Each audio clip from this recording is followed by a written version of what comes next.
The 9th Street Streetscape Improvement Project is almost halfway finished.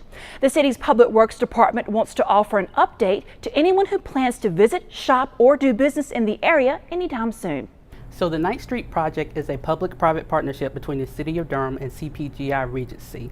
The project will include streetscape, historic elements, landscaping, and new curb and gutter and sidewalk on the western side of 9th Street.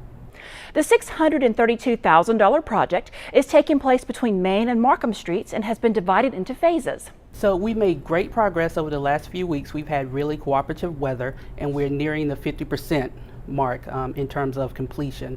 There is still quite a bit of work that remains on the southern side of the project, where we'll have to open up the street again and install new curb and gutter and continue installation of the street lights. The city is continuing to work closely with all stakeholders in the project to make sure everyone is aware of the work that has been completed and what still needs to be done. What you'll see is a repetition of what has occurred on the first two phases of the project. So phases A and B are roughly complete with the exception of some landscaping elements. So on the next two sections, phases C and D, you'll see the same work. The installation of street lights, the replacement of the sidewalk with the installation of brick pavers, as well as new curb and gutter and other decorative furniture and street elements.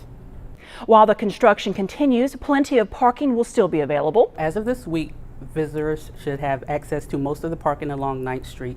The bulk of the parking was in phases A and B, and we hope to have that complete, as well as access to the city lot open and fully accessible for the remainder of the project. There may be some intermittent street closures to accommodate some short paving projects, but for the most part, parking will be fully accessible.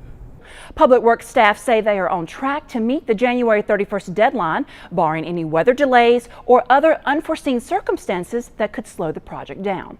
They are appreciative of the patience of everyone involved with the project, merchants and visitors alike. We'd just like to thank everyone for their patience and cooperation. We are working daily to look for ways to expedite completion of the project while also having minimum impact on the merchants. More information about the project can be found on the Public Works Department's homepage on the city's website.